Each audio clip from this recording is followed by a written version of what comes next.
안녕하십니까. 87연구소 방송 묵계 이상훈입니다.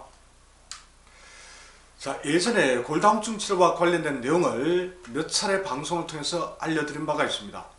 그런데도 이와 관련된 내용을 877나라 카페를 통해 계속 문의하시는 분들이 있더군요.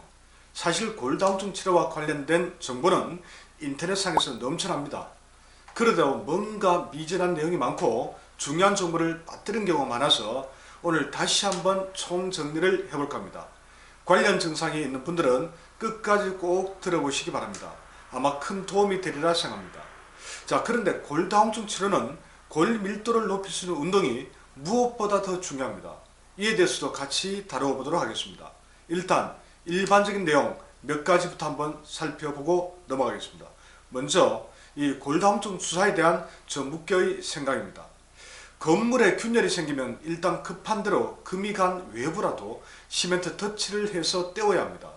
골다공증 주사도 이와 유사합니다. 금이 간 흔적을 지우고 어느 정도 버틸 힘을 제공해 주긴 합니다. 그래서 응급 처방으로는 유효하겠죠. 다만 골다공증 주사만으로는 근본적인 치료가 어렵습니다. 완치를 위해서는 추가적인 처방이 반드시 필요합니다. 자, 두 번째, 이 비타민 D와 비타민 K와 같은 골다공증 영양제가 필요합니다. 이 둘은 칼슘 등을 뼈까지 가져다 주는 역할을 합니다.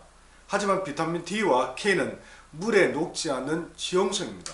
그래서 과다 복용하면 인체에 축적되어 부작용이 생길 수 있다는 단점이 있습니다. 그리고 체질 적합도 면에서는 이 폐와 신장을 보호하는 약성이 있습니다. 그렇다면 폐와 신장에 강한 체질로 몸이 예민한 상태라면 불편함을 느낄 수도 있습니다. 그런 경우에는 체질에 따라서 이 비타민 C와 비타민 B를 추가해서 함께 복용하면 중화되니까 부작용을 좀 줄일 수 있습니다. 자, 세 번째, 부실해진 뼈와 빈 곳을 채우기 위해서는 칼슘도 필요합니다. 다만 칼슘은 소화를 어렵게 하는 단점이 있습니다. 그래서 메스꺼움, 구토, 복통, 식욕부진 등이 나타날 수 있습니다. 이 밖에 변비, 다량의 소변 배출로 인한 탈수, 갈증 등도 이 칼슘 과다 복용으로 나타날 수 있는 부작용입니다. 그리고 칼슘만 복용해서는 효과를 보기 어렵습니다. 이 비타민 D와 K를 같이 복용해야 이 칼슘을 뼈까지 전달할 수 있습니다. 칼슘이 풍부한 음식도 당연히 많이 섭취해야겠죠.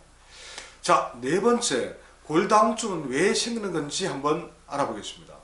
자, 첫 번째, 체내 칼슘이 부족한 상태에서 우유를 많이 섭취하면 우유 단백질이 이 뼛속 칼슘과 결합해서 배출됩니다.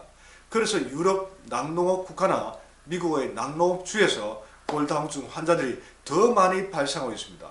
매우 아이러니한 일이 되겠죠. 자, 두 번째, 골다공증은 여성들이 훨씬 더 많습니다. 왜냐하면 생리를 통해서 칼슘을 포함한 미네랄이 대량으로 소실되기 때문입니다. 셋째, 체질적으로 뼈를 주관하는 신장이 약한 체질에서 더 많이 발생합니다. 열태양인 금양체질, 소양인 토체질, 열태면 모금체질이 그러합니다. 네 번째, 갱년기를 겪으면서 골다공증이 발생하거나 급격히 악화합니다. 갱년기는 신장 기능 저하와 직접적인 관련이 있기 때문입니다. 다섯 번째, 소화 기능이 크게 떨어져 영양 흡수가 잘 안 되는 것도 이 골다공증 원인이 될 수 있습니다.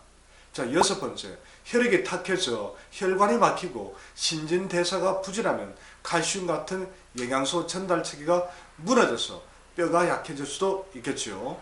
일곱째, 이 간혈이 부족해도 혈을 정으로 농축할 수 없어 신정이 메마릅니다. 이 신정, 신의 정이 메마르면 골수를 채울 수 없어 뼈가 급격하게 약해집니다. 그래서 혈을 저장하는 간이 약한 체질이거나 건강상 혈이 부족해져도 이 골다공증 원인이 될 수 있습니다. 자, 여덟째, 몸에 하중이 실리는 근력 운동을 하지 않으면 뼈는 조직을 단단하게 만들기 위한 노력을 하지 않습니다. 그래서 골다공증이 악화합니다. 지금까지 골다공증 원인 한번 살펴봤습니다. 자, 그럼 이번에는 골다공증 치료를 위해서는 반드시 하중이 실리는 골다공증 운동을 병행해야 한다는 말씀을 드리고 싶습니다. 자, 여러분, 모든 생명체는 생명의 위협을 받거나 외부 자극이 주어질 때 활성화되고 생명력이 강해집니다. 사람도 너무 편안한 삶을 살면 육체와 정신 모두 허약해질 수밖에 없습니다. 뼈도 역시 마찬가지입니다. 뼈는 인체의 형태를 유지하는 역할을 하지만 무거운 하중을 버텨내기 위한 그런 목적도 큽니다. 날마다 앉아서만 일하고 가까운 거리도 차를 타고 다니는 분들이 많지요. 여러분, 뼈의 입장에서 한번 생각해 봅시다. 여러분들이 만약 뼈의 지탱력이 필요한 운동을 전혀 하지 않는다면 어찌 될까요? 뼈는 굳이 무거운 무게를 감당할 수 있을 정도로 단단하게 유지할 필요가 없다고 생각하지 않겠습니까?